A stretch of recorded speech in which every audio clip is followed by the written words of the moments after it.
એક માણસ રસ્તા પર ચાલતા જઈ રહ્યો હતો.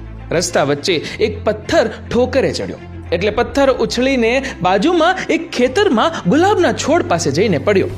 ગુલાબે પથ્થરને કહ્યું, હા, તારી તે કઈ જિંદગી છે, ના રૂપ ના સુગંધ, નકરું નડ્યા કરો છો તમે લોકોને જ્યાં હોય ત્યાં.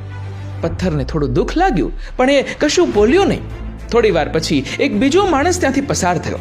એણે આ પથ્થરને જોયો, પથ્થર ઉઠાવ્યો, આગળ પાછળ કરીને જોયું અને પછી એને ઘરે લઈ ગયો. છીણી હથોડી લીધી અને સુંદર આકાર આપવાનું શરૂ કર્યું. 1-2 દિવસમાં પથ્થરમાંથી સરસ એવી પ્રભુની મૂર્તિ બની ગઈ. એણે આ મૂર્તિ પોતાના ઘરના મંદિરમાં મૂકી અને બીજા દિવસે પૂજાનો સામાન લાવ્યો અને એક ગુલાબનું ફૂલ પથ્થરની મૂર્તિના ચરણોમાં મૂક્યું. આ એ જ ગુલાબનું ફૂલ હતું જેણે પથ્થરને ખરી ખોટી સંભળાવેલી. ગુલાબને પોતાની વાત યાદ આવી અને પોતાની જાત પર શર્મિંદગી મહેસૂસ થઈ.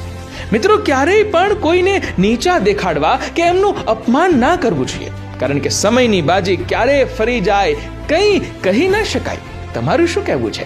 કમેન્ટ કરજો અને વિડીયો ગમ્યો હોય તો લાઈક અને શેર પણ.